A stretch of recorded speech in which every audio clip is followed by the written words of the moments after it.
everything is new. This is the beginning of a brand new trilogy. And I'm completely taken aback. That's not what I was expecting.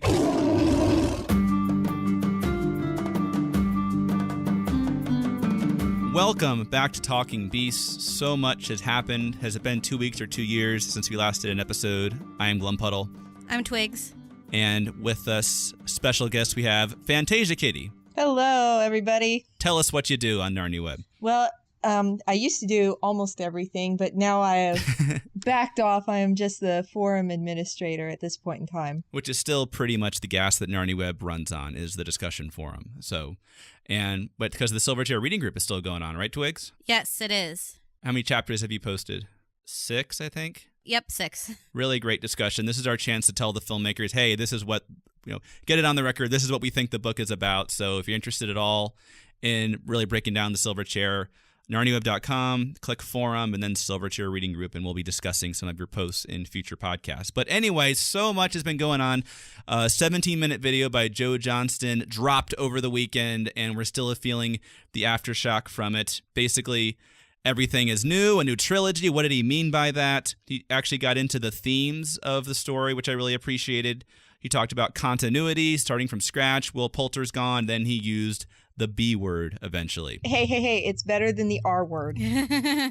That's true. Or the S word, Suspian, or the G word, global warming. You'll only get that if you've been following Narnia news. Do a Google search for Douglas Gresham, NarniaWeb, global warming, and then maybe you'll get that reference. Anyway, so it's generally kind of the concerns we have or the negative-ish stuff that's the most fun to talk about and panic over, because that's fun for our discussions. That's probably where this discussion will go one way or another. So let's just get since I think all three of us have an overall positive reaction, let's get the positive stuff out of the way. Twigs, what were some things in the video that jumped out at you that you had a positive reaction to? Well, I really liked his comment about Aslan being a prominent character in the series and being in the story and in the movie, because I feel that sometimes Aslan gets overlooked a little bit in the movies. Hopefully see Aslan play a bigger role in the Silverchair, or feel more important in the Silverchair. Yes. I think we're with you on that one. What about you, Fantasia Kitty? What are some things you reacted positively to? I may be in the minority on this, but I was very happy to hear about the clean break from the previous 3 films and the fresh start. I think that will give them the opportunity to make the movie that they want to make without having any baggage that they have to bring on board.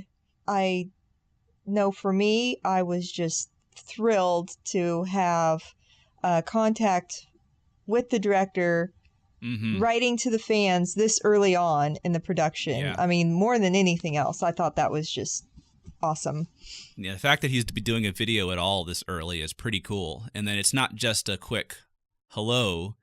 It was this really in-depth, he really answered questions that I really didn't expect him to answer. That was really cool, his desire to connect with the fan base, obviously. It's a fan site. We appreciate that especially. I thought it was really cool to finally hear him talk about his experience with Lewis and him reading the Space Trilogy, Until We Have Faces, and just talking about, and yeah, he said what I would expect him to say. Oh, I wanted to be faithful to the book and all that, obviously, but still nice to hear him say it.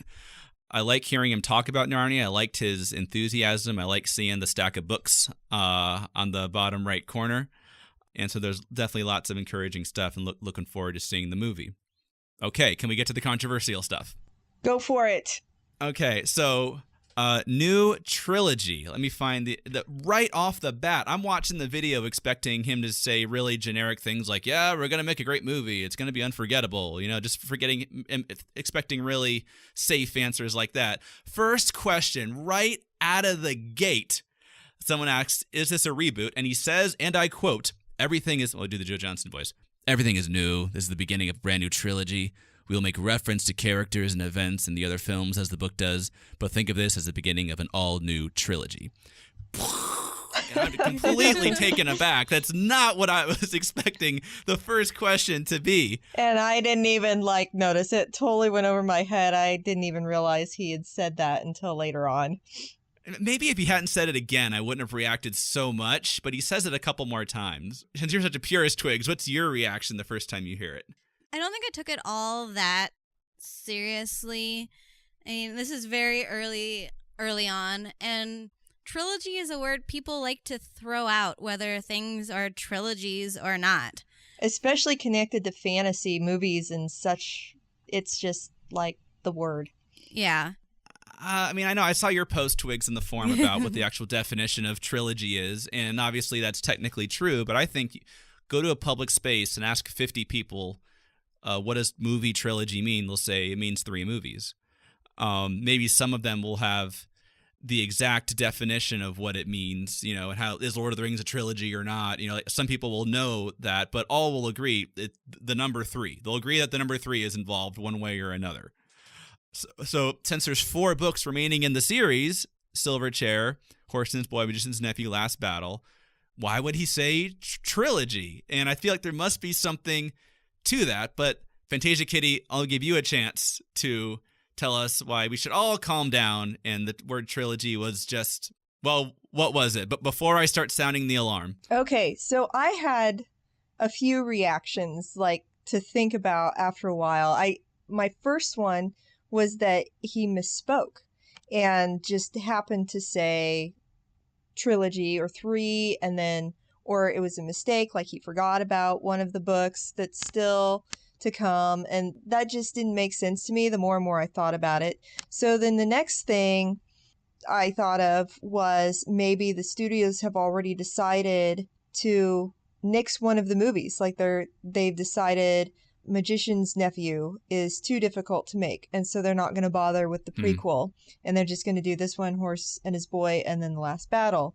And then the one that I think is maybe the most likely, if he did in fact mean trilogy, and this was an idea kind of thrown around on the forum that I've thought about, is if they were to do something similar to what the Star Wars franchise is currently doing, or the Marvel franchise is currently doing, where they have Rogue One, where they have like several movies in production at the same time leading into a final movie. So say Silver Chair, then Magician's Nephew and Horse and His Boy being filmed sort of simultaneously. Or very close together, at least. Or very close together, and then later on down the road, they would do Last Battle.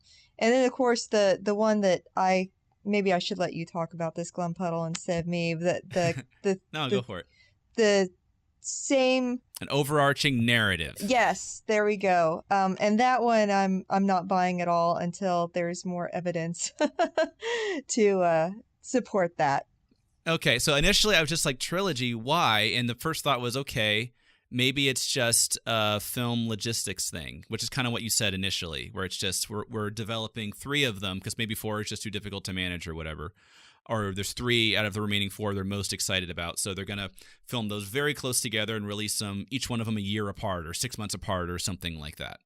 But the more I thought about it, the more it made sense that they would want to tell, if they're going to make a trilogy, my first thought is, well, Act 1, Act 2, Act 3. They're going to tell an overarching narrative. You know, Lord of the Rings, and I know, Twigs, and maybe I'll have you explain this in a second, but how you were saying Lord of the Rings isn't technically a trilogy. It is not a trilogy. Is it because, why is that? It's one story. You cannot watch Two Towers and get a complete story. It does not stand alone. To be considered a trilogy, each part has to be able to stand alone. I'm sure that's the technical definition, but I think it's the fact that there's 4 books remaining, but he says we're making a trilogy. He must have meant 3 by that.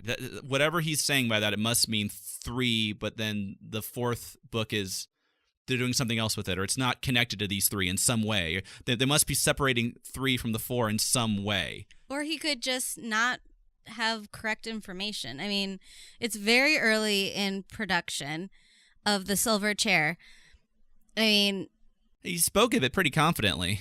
But it is early, I agree. I mean, it's one little word that it's such a huge word. Not as big. Just like the battle word. Battle is a huge word. That I will give you. We'll get to that. But I think it's a little early to be very concerned about the word trilogy when, I mean, Silver Chair is only in pre-production. It hasn't even started yet. Right. There is so much time for so many things to change. I'm assuming that the original plan was for the movies to be released together. There wasn't, I don't believe, I mean, I could be wrong, there was intended to be this half-force 6-year wait in between Voyage of the Dawn Treader and the Silver Chair. I guess everything you're saying is true in that it is early, but I would say it could affect even the Silver Chair right now, because if they're doing what I think they're doing, and well, here's what I think indisputable. Let me start with that, then go into where I'm reading into it. I'll admit. What I think should be indisputable is that Joe at least intends to do something with the 3 out of the 4 books in particular. It doesn't mean he's not going to make the 4th one, but there's something about 3 of them that are more connected or something. There's something he's doing with a trilogy of them. I started thinking, why would he want to single out 3 from the others? And the only thing I could think of was if they're telling an overarching narrative where the first part of the story is in the Silver Chair, maybe the second part of the story, just as an example, I'm not saying this will happen, but just as an example, maybe Silver Chair ends on a cliffhanger. Oh, what's going to happen? Then the last battle starts and the cliffhanger gets resolved. And somehow I have no clue how that would connect to, say, The Magician's Nephew or Horse and His Boy, but you would get the sense of an overarching narrative with a beginning, a middle, and an end. That's not how the books are. The books are 4 different glimpses, or the series as a whole is 7 different glimpses into a world that they have, recurring characters and all that, but you can pick up Voyage of the Dawn Treader or The Magician's Nephew or even The Silver Chair, and although there are certain details you won't be able to fully appreciate, it's like you get a beginning, middle, and end satisfying story. So I think I have no clue how it'll happen, but somehow my theory is that Joe wants to make a series of Narnia films, a trilogy of them that has a sense of beginning, middle, and then a final climax at the end. So, but you don't agree with that one, Fantasia Kitty. I could see it. And if we do have different sides here, whoever has better audio quality, they can just be the winner. Oh. Well, that means just go with that. I'm out right there. Sorry. But what if Fantasia Kitty and I team up against you? Then 2 not so good at 1.5. 1.5. Well, in that case, I forgot to mention Fantasia Kitty, but we're going to try to stump you with a trivia question at the end of this. Oh, so good. We'll see what happens at the end of that, then we'll decide who wins. Anyway, your thoughts on the matter of the supposed trilogy? I can see them doing, say, when you're describing is like the Silver Chair, maybe having some sort of, not even a cliffhanger, but maybe a final scene at the end of the credits that hints at, say, the last battle. Shawarma. Yeah, shawarma. There you go. And then having the Horse and His Boy being in the works, because I personally feel like you cannot have the last battle without the Horse and His Boy. You need it to understand the Calorman race.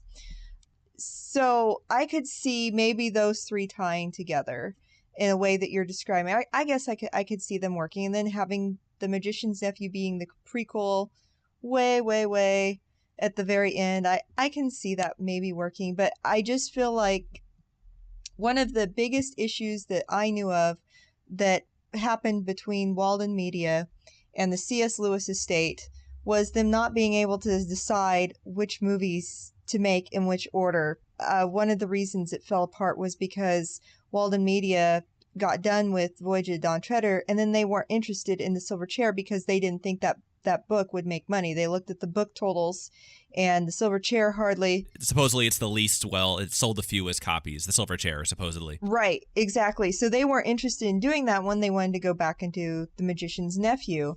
And I know that at least Doug Grisham was not interested in that. I don't know about the rest of the C.S. Lewis estate, but that was definitely one of the factors in why those fell apart. And so I just have a hard time imagining Douglas Grisham jumping on board immediately right off the bat with the studios doing something that crazy. I know people on the forum had mentioned even having, instead of Diggory and Polly, somehow getting Eustace and Jill into The Magician's Nephew, and I'm like, no, that's not. I was kind of joking around there. I wasn't being completely serious, but proposing the idea of doing a soft reboot of the series using time travel, which they did with Star Trek and I think Terminator as well. But come on, you could have, we don't know where, I'm just having fun here. We don't know where Susan Torn was before Father Christmas gave it to her. Why can't, let's say, it was created at the beginning of Narnia, and then Diggory can find it and blow it, and for some reason, I have to flesh out a story, it calls Jill and Eustace back to the time of the Magician's Nephew. Boom! Tie-in! Sell plush toys. Big franchise here. There you go. Yeah, that would be enough for me not to watch the movie. You have permission to scream now, Twigs. Thank you. No. Yeah, just no. No. Okay, that summarizes it perfectly. That's I a horrible idea. How do you come up with these horrible ideas? I don't. Oh, you just reread The Silver Chair, haven't you? Yes, I have. But I'm not saying they're going to do that. It goes so far as to call get Jill and Eustace into the Magician's Nephew, unless there's some kind of flashback involved or flash forward or whatever, something like that. But I could see them maybe introducing some kind of plot element, even if it's subtle, to connect them together. I mean, Twigs. I always call you the most puristy of us. Do you mind me calling you that, by the way? Is that okay? Yeah, it's fine. It's probably true. Okay, good. Some people take it as a compliment, and I'm glad you do. You love the books. I love the books. So does the idea of connecting them together more, does that as a concept offend you? Like, no, they're separate stories. You shouldn't try to connect them so closely. I mean, it's that kind of thinking that gave us the Green Mist. We have to connect Dawn Treader to the Silver Chair somehow. So we have to have this, where's the Green Mist coming from mystery that no one ended up caring about. And then in the Silver Chair, it's coming from the Lady of the Green Kirtle. It all connects. It all makes sense. But obviously that didn't work out. But does the very concept say, no, they should all be separate stories? Does that very idea offend you? She's processing. Well, they are connected stories because they are set in the same universe, and Aslan is in all the books. Uh-huh. That's enough connection. You don't really need any more. And well, let me just clarify what I mean by that is, like when the Fellowship of the Ring ends, it's, oh my gosh, when's the Two Towers coming out? The story's not over yet. I have to see the next one. So doing like ending the Silver Chair in a way when, oh my gosh, when does the sequel come out? And so you have that kind of unfolding story through all of them, rather than having a satisfying resolution to all of them. No. I want the satisfying resolution. Other than the question of, will the kids get to return? Right. Then that's okay. That's enough of, that's a little kind of teaser cliffhanger. You know, we know that like, at the end of Voyage, we know that Lucy and Edmund cannot get back, but we're not sure about Eustace. Right. So, you know, that kind of, it leaves open the possibility. Leaves the door open. But there's also, if he doesn't get back, then he doesn't get back. I guess I'm not offended by the idea, except for the fact that everyone else is doing that. And why can't we have 7 stories that stand alone but are also happen to be in the same universe? I like that idea. And as far as how they would do it, I mean, at Fantasia Kitty, you seem to be assuming that Magician's Nephew, if they were going to single one out, it'd be Magician's Nephew. Which I have no idea. I would actually think it would be Last Battle that they would single out because that's the finale. Well, so, it's single out as far. Okay, so you're saying the one that wouldn't be part of the trilogy. I'm holding up air quotes on that. Correct. Yeah. So for me, I think it's if they're going to have one not be a part of the trilogy, it's clearly The Horse and His Boy. Because if you make a Silver Chair movie, the logical sequel, and again, I'm assuming they're trying to do a similar thing to Marvel or Star Wars. What is the Silver Chair 2? The Last Battle is the closest thing we have to Silver Chair 2 because it has Jill and Eustace in it. So that to me seems and it has, Tyrion's great-great-great-great-grandson or whatever. Oh, sorry, it has sorry, I can always count on you guys to catch that. NarniaWeb autocorrect. But it's got Prince Rilian's great-great-great-grandson with King Tyrion. So it seems like you could fairly easily come up with a way to connect those things somehow. I don't know what happens to that. And then I put The Magician's Nephew next just because that seems like such an appealing idea to do a prequel. Again, I'm comparing it to Hollywood. Oh, do a prequel. Explain where it all came from. Just from a marketing perspective, I can see them singling out The Horse and His Boy, unfortunately. Not that I want that to happen. I actually say that more because it's the most controversial. Mm-hmm. But I see. Oh, like you mentioned the Calormans. Yeah. With the contact, man, I think they could introduce them in The Last Battle, and I mean, we're not going to see them portrayed exactly the way they are in the book as far as their culture. I'll just say that. I think that idea is gone. I don't think they're going to portray them that way. A lot has happened in this over 60 years since the books came out. I could say a lot about that too, but that's probably another podcast. Oh, why don't you give us something on that? Because I think Twigs, you first came to NarniaWeb on the Are the Chronicles sexist and racist thread. Yes, I did. So that's kind of why you're here. So are the Chronicles racist? I'll put it to you right now. Oh. No. Because Lewis, he shows different cultures, and each culture has its, well, okay, so the Gentle Giants, not so many positives. But when you go with the Clormans, they are great at storytelling, and he has Aravis, who's a good character, and she marries into the royal family of Arkenland. So that's not, Clorman's always bad. And then there's Emeth. Yeah, Emeth, yeah. Now, a lot of people will say, this is against the Muslims. Right. No, it's much more kind of Arabian Nights type feel. Yeah. Epic fairy tale adventure. Yeah, the epic fairy tale of a different culture. Yeah. And every culture has its good sides, is not so good sides. I mean, the Telmarines are not all that great either, but they end up being the royal family in Narnia. Right. And they react positively when the old days come back at the end. Yes. We could do a whole podcast on this. Gosh. Yeah, which is right. I mean, that's all. Obviously, I basically agree with that, but it is just, I just think they'll want to, just to be safe, want to change it, just to avoid the issue completely. I really hope not, but then I do bet that they're going to do something. But we'd still go see it anyway, wouldn't we? Well, they'd still get our money one way or the other. They probably would. Unless they bring Eustace and Jill into it. Right. Into the horse. Okay. Yep. They could have Shasta Shasta finds the horn. No. This is perfect. This is perfect. Why did I open my mouth? Twigs, you've figured it out. So what happens is the Pevensies disappear from Narnia, go back to the wardrobe, and then Shasta finds the horn, and then somehow we can explain how Shasta got it to Cornelius, which sets up Prince Caspian. And when Shasta has the horn, he blows it, and for some reason it calls Jill and Eustace. I've got it. I figured it out right now.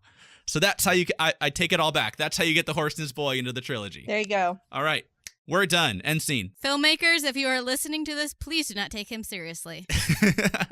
Oh, if it happens, I'm sorry. I'm sorry. See, this is why we can't bring this stuff up at all. We know nothing bad has ever happened from NarniaWeb posting jokes about future movies. Never. We never posted an April Fool's joke about there being a Caspian Susan romance only to see it come true. That has never happened. No, everyone listening, be clear. That has never ever happened. At least that's the official story. That's the party line that's the party line we're all going with, at least. So yeah, that would just be one more reason I think I could do them maybe avoiding the horse and his boy. A couple other kind of situations I've seen proposed. I'll just throw at you guys. Someone I saw in the comments section said maybe they're doing. I know what they're doing. The Silver Chair, then the Last Battle Part 1, then the Last Battle Part 2. I could see that. Because you have to. Everyone knows their climax movie, even if there's more movies to come, has to be in 2 parts. That's just how it works today, guys. That's how the kids are making movies these days. Get with the program. Sarcasm, obviously. Yeah. I don't think I could actually see that happening, but it was proposed. Well, I like that better than some of the other ideas. Agreed. Really? Yeah. I guess Last Battle almost is 2 movies, but I'm not for it. I just like it better than. Yes. Better than the others. Okay. Let's clarify. Pick your poison. We want 1 movie per book. Mm-hmm. We want all of the books, and we want the correct characters in the books. Yeah. Not complicated. Right. I like them being separate. And I've been pushing all along for the Silver Chair I've actually been pushing for them to take Chronicles of Narnia out of the title and just call it the Silver Chair. And don't worry about continuity. Don't worry about what comes next. Just make a movie with a satisfying beginning, middle, and end. Maybe even make it on a lower budget. Just a very character-driven story about, Jill goes on a journey. I know we disagree a little bit. I guess both of you guys kind of disagree with me on what Jill's journey is, but we do agree she goes on one at least, right? Yes. She goes on a journey. Yes. Okay, we agree on that much. Just make it about that and don't make it about setting up the entire universe in this giant epic battle. That's why I like the idea of abandoning the previous continuity. I'm sorry, guys. I know some people listening probably wanted Will Poulter to come back, and even though he's 24 years old and do the Carrie Fisher thing and de-age him or whatever. No, they did CGI on her, didn't they? Yeah. Just do a CG Will Poulter version, whatever.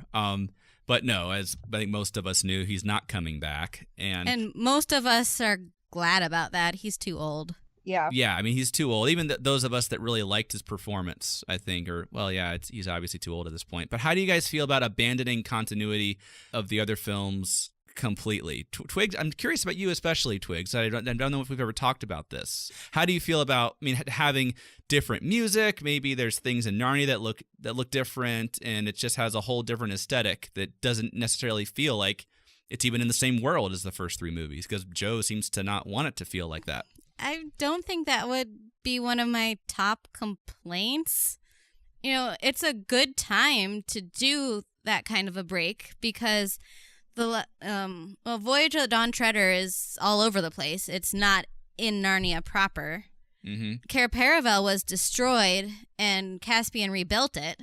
So within the universe, you could figure out ways for it to be different. I would say the only thing that would probably really bother me is if they change the design on, say, the shields with the lion.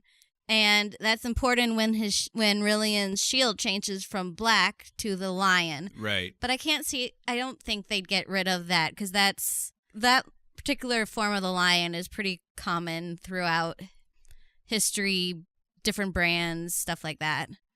Right. But it sounds like, though, that Joe is, the sense I got, and exactly say this, but the sense I got is he is proactively trying to make it different from the others and make it feel like it's its own thing and make the audience forget about the other movies and just say, this is the new trilogy, this is the new story, and the first movie in this trilogy is The Silver Chair. That's the sense I got. So does it, like with The Lion, for example, does it bother you they would change that because, it's different, it needs to be like the other movies, or is it just bother you changing it because you just like it?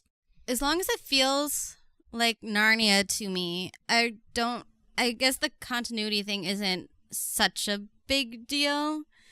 I'd like Aslan to look similar. Well, he'll look like a lion, he should look pretty similar. Yeah.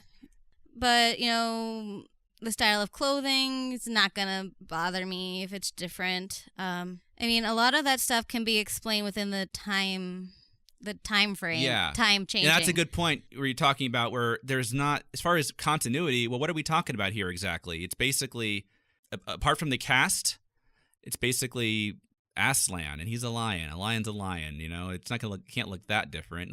Cair Paravel has been rebuilt. That's about the only thing we have to be worried about. There isn't much continuity to worry about anyway. Well, I'm going to jump in. I'm going to jump in here because I think the thing that is going to bother people the most is going to be character design. So we've got a really distinct set of dwarves, dryads, minotaurs, hopefully not minotaurs, good heavens, why did I say that?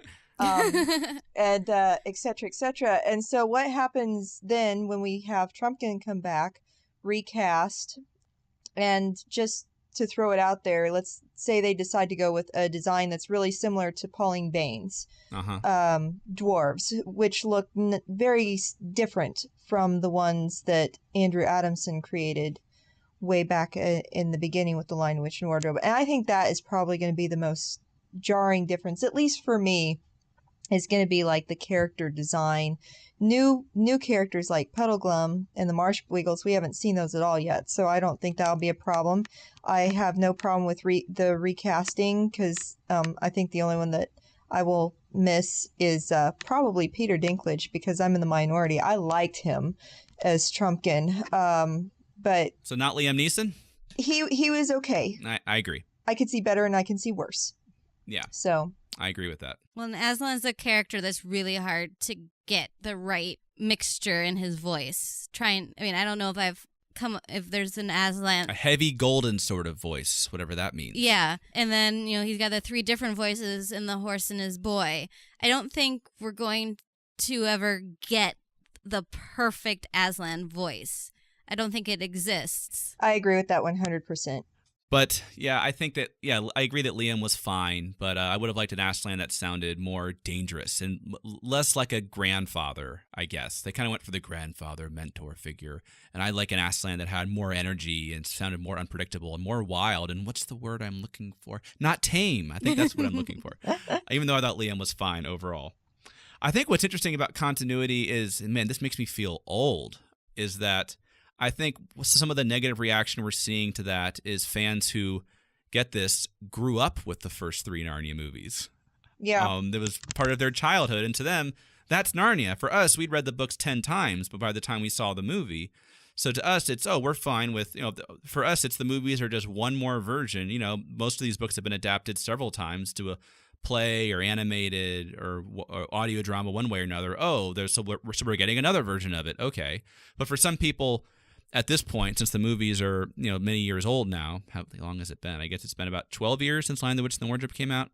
So for some people, no, that's what Narnia is. And so that's the perspective that we're coming at this with. He did touch upon, I guess we'll get to one more kind of the juicier things he said, I guess. I want to make sure we have time for that. He used the B word, NarniaWebber's fear. No. And let me, dun, dun, dun, dun. He's asked about having, is there pressure to have a big battle in the movie? And he says, well, there is a battle at the end of the book, and I can only talk about, again, words here. What does he mean? Well, I mean, I've read the book, and pretty sure you look at the definition of battle, and it basically means lots and lots of people fighting. So I don't think there's a battle at the end of the book. So I can assume he's just broadly speaking and means, there's action scenes at the end, which there is. They fight the snake, and I guess that's the only big kind of action scene at the end, really. But I guess that's just what he's talking about. But then he says, let me do the Joe voice again, there will be a battle at this, but not quite the battle you think it's going to be. What? What? Whoa, more. Give us more. Don't stop there. So feel free to speculate as to what he meant by that. Let's just stir the pot. What do you think, Fantasia Kitty? All right. Worst possible scenario is that the Underworlders have busted out of the ground and are attacking Cair Paravel, and the Narnians are fighting back, and that is my worst case scenario right there.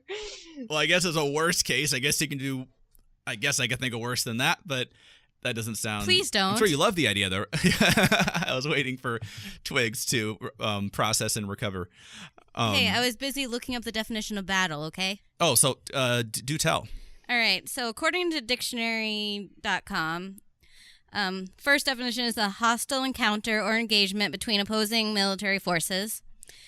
Number 2, participation in such hostile encounters or engagements. 3, a fight between 2 persons or animals. What?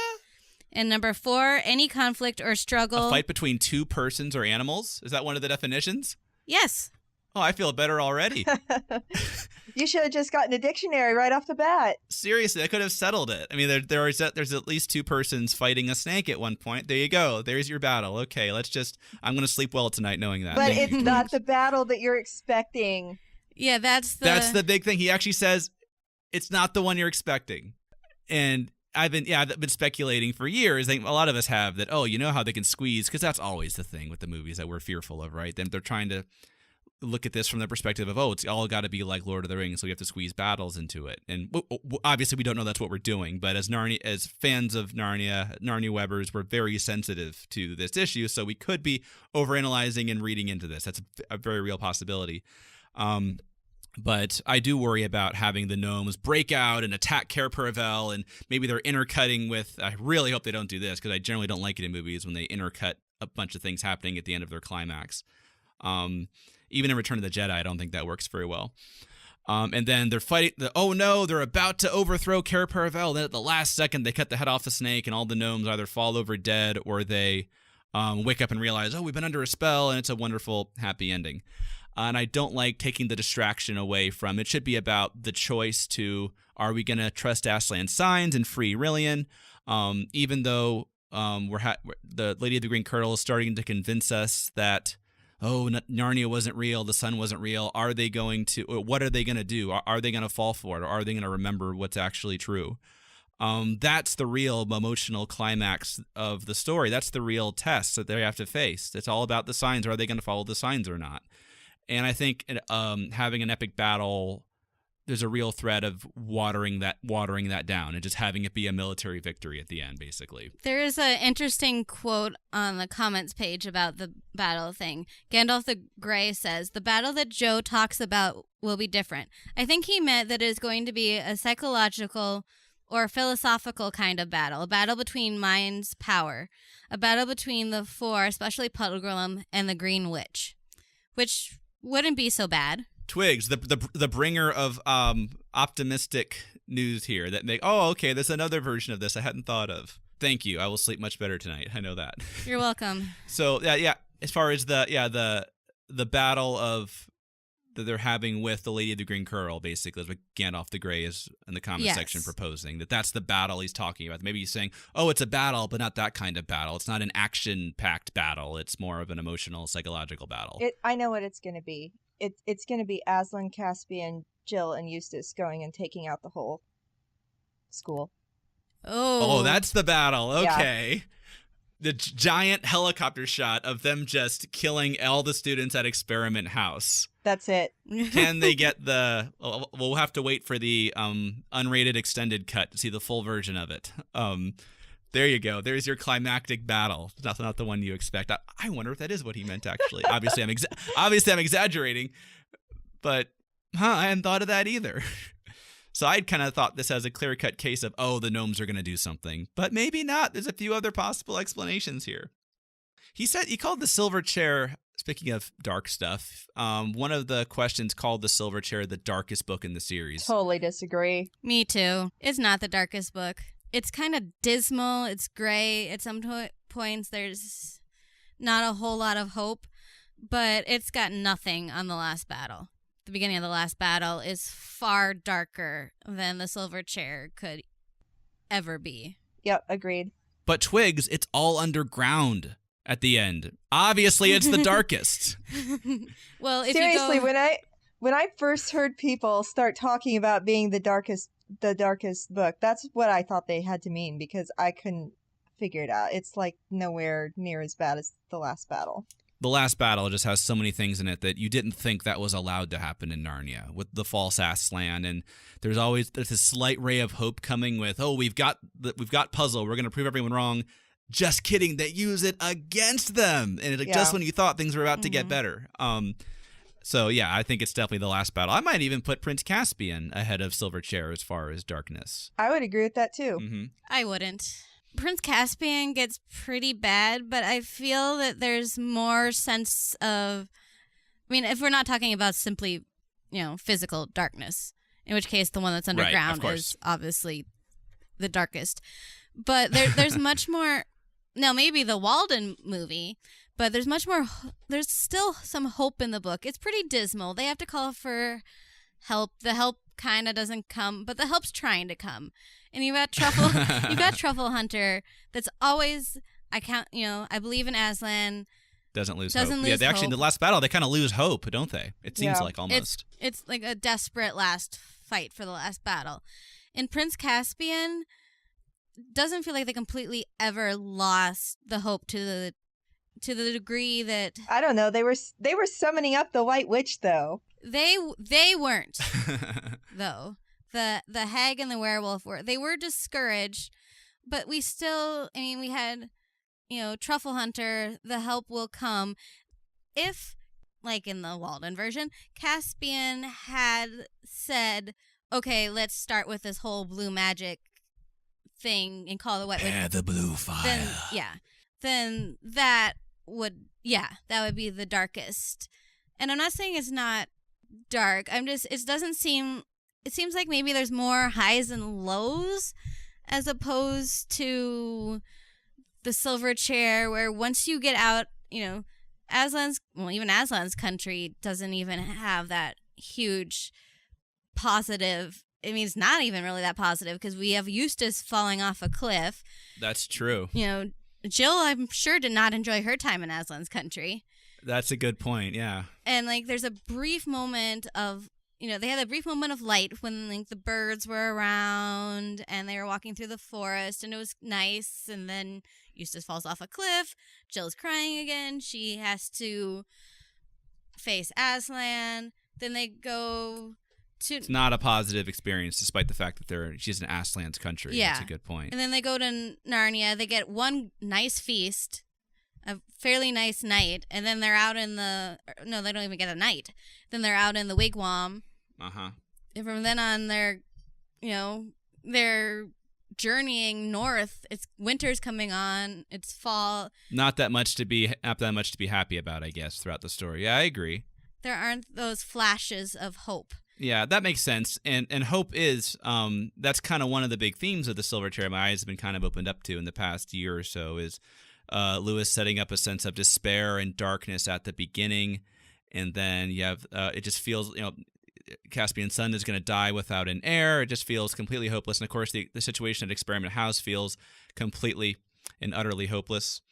When asked about when asked about what is the main theme of this story, and this is kind of the last thing I wanted to go into before we wrap up.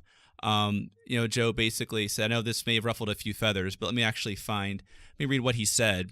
But he talked about standing up to tyranny. He talked about standing up to bullies, and he talked about discovering who you are. He did mention hope, but then he quickly went into things like that. So what's kind of I guess Fantasia Kitty, you think you kind of had the biggest reaction. Well, what's kind of your gut reaction to when you hear him talking about discovering who you are? Because I asked the question because I already know the answer. I went back and reread the transcript, and I'm not quite as panicky over that as I was. However, that one just felt so cliche with Hollywood movies.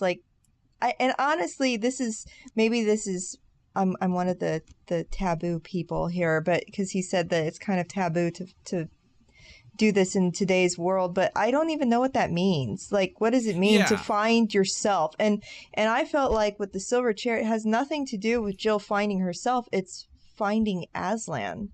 And if she listens to herself, she's going to get eaten by giants. Exactly. So I wasn't really digging that one very much, but I think when you couple it with when they talked about standing up to tyranny and bullies and stuff like that, I think probably the direction they're going to go is they're going to really build up the beginning with the bullies. Yeah. They're going to make a big climactic point with standing up to the Lady of the Green Kirtle, and then they're going to finish it at the end with Jill standing up to the bullies at the end. And I think they're gonna play that up a lot more in the movie than it was in the book. That's how I interpreted that. That makes sense. That actually makes a lot more sense than what I had kind of thought of. And I do think him talking about you're saying it just sounds kind of generic the way he says it. Well, it may be in this case he was doing the PR safe, didn't want to say too much, just kind of say, oh yeah, it's about discovering who you are, and he was not wanting to get into too many specifics. It could be as simple as that we shouldn't read into that too much, but I think it's another one thing that we're inclined to read into it because of Don Shredder certainly had that generic "don't run from who you are, believe in yourself" kind of message, which feels really hollow. And I mean, I agree with what Joe says. Believing in yourself isn't a bad thing necessarily in and of itself. It's just that it's such an easy, safe, no one could possibly be offended by this, hollow kind of message to go, and we see that so much. Twigs did that. When he talked about discovering who you are, did that bother you as much as it did some people initially? And also, again, you work with children. You're in education's your field. Him talking about bullying, what did you think about that? I just don't know what to think. As he's talking about what the main point is, and I can kind of see, basically, when you think about it, tyranny is the end result of bullying. It can be, because bullying is basically about power. The bully is trying to get power over other people. However they do it, by it's an unequal situation, which is what tyranny would be too. Right. But yeah, that whole thing just kind of confused me. And yeah, it's a real red flag that it's about knowing who you are and finding out who you are and recognizing who you are. It's kind of yeah, the more I think about it, the more I think we shouldn't read too much into that I don't think I think that the tyranny and the bullying, to me, those are more specific things. Yes. And maybe they will play up the Lady of the Green Kirtle as being a bully. I never quite thought of it that way. Well, and they wouldn't even the way she acts is, when if you analyze it, she's telling them that they're wrong, they're not worth anything. Right. she's the only thing that matters. Bullies put people down as well. So I can kind of see that, and I wouldn't have thought of it that way. But and maybe that's the connecting tissue between the Lady of the Eating Colonel, between Narnia basically and Experiment House. I kind of thought of it as the connecting tissue. It's about complete hopelessness, Narnia and Experiment House that they're in, but they're seeing it. Oh, it's bullying and tyranny is kind of the connecting tissue. I don't necessarily have a red flag reaction to that. I just had never thought of it that way before, and I'm open to that. Another possibility too is that this character is barely mentioned in the book, but the head of the Experiment House could really have some maybe parallels between develop the head. Yeah, the head of the Experiment House and the Lady of the Green Kirtle. They could, and then see the head go off and join Parliament at the end. Maybe they'll actually show that. There you go. Okay. Wow, this is a long one, but there was a plot we had to cover. Thank you, guys. And I know it sounded like there was some negativity in here. It really is just concerned fans. We care. And, the first three films have had some really good things. They've had some not so good things. And maybe we're inclined to be too sensitive over certain things. So do forgive us. Obviously, all three of us are looking forward to seeing the movie. And Joe, if you're listening, thank you for making the video. Yes, very much so. Definitely. It was very nice. Okay, enough of that. Let's stump a NarniaWebber. Fantasia Kitty. Sorry, this is your initiation into the talking. I guess you've been on once before, but this was your first time on Talking Beasts. Yes. So I'm going to ask you a trivia question shortly about Narnia, and the way I'll do it for this one is you can either answer it or you can ask for a hint. You can blow Queen Susan's horn and get a little bit of help. Okay. So, Fantasia Kitty, are you ready? I'm as ready as I'll ever be. Okay, Fantasia Kitty, your question is, which Chronicle of Narnia is the longest?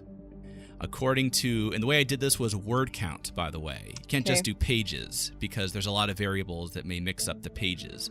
So I went by word count. Well, in my mind, when I picture the series in my head, the books that are the fattest are either The Voyage of the Dawn Treader or The Horse and His Boy. So those are the two that I initially lean towards. So are you confident enough to go for it, or do you want to get a hint? Well, at least this question, I'm not going to feel too stupid if I get it wrong. So that's true. Do I get an extra prize if I go for it and get it right without a hint? Pride. Okay. Well, I'll take a hint just because I'm curious if it's at least maybe one of those two. Sure, I'll blow Queen Susan's horn. And your hint is this book was published in 1952. Yeah, that doesn't help me very much. Oh, goodness. The longest Chronicle of Narnia was published in 1952. That does actually change the way I'm leaning, though. I wonder if it's Prince Caspian. I'm just going to throw Prince Caspian out there, and I hope that that's correct. So you're saying Prince Caspian is the longest Chronicle of Narnia. Is that your final answer? Sure. Incorrect. I'm sorry. Do I get a turn? Sure. Why don't you take a guess? Voyage of the Dawn Treader. That is correct. Okay. Should have gone with my first guess. Oh, well. To be precise, there are 53,136 words in The Voyage of the Dawn Treader. This is followed by second place, The Silver Chair, with 51,980 words. So win by about 1,200, I guess. Dawn Treader ahead of The Silver Chair. I knew that Lion, Witch, and the Wardrobe was published in 1950. And I was pretty sure he published pretty much one a year. So then it would be Voyage of the Dawn Treader. I know. I was thinking that the first one was 1951, but I could not remember for sure. Cool. All right. Thank you for listening, everybody. Please don't forget about the Silverchair Reading Group. Again, go to NarniaWeb.com, click on Forum, and then Silverchair Reading Group. We are way overanalyzing this book, and it's awesome. It is. What better time to do it? If you have any thoughts on today's episode, what do you think about the trilogy idea? What do you think about what Joe said about the themes of the story, bullying and tyranny? How do you feel about Will Poulter? I know not everyone is super happy about Will Poulter being gone and abandoning continuity and all that If you have any thoughts on that, post a comment below or head over to the NarniaWeb.com discussion forum. You'll probably want to go to general movie discussion for thoughts on that. And come up with new ideas for battles. Sure, exactly. New, more optimistic interpretations for the word battle. Just specify which ones you do not want to see. And I'm just so excited to be doing this for another. I just love chit-chatting about worst case scenarios. I guess that's why my name's Glumpuddle, but I don't know. Somehow it's more fun to. No, maybe not. Whatever. It'll be fun to do. It'll be fun to do another couple of years of this, further up and further in.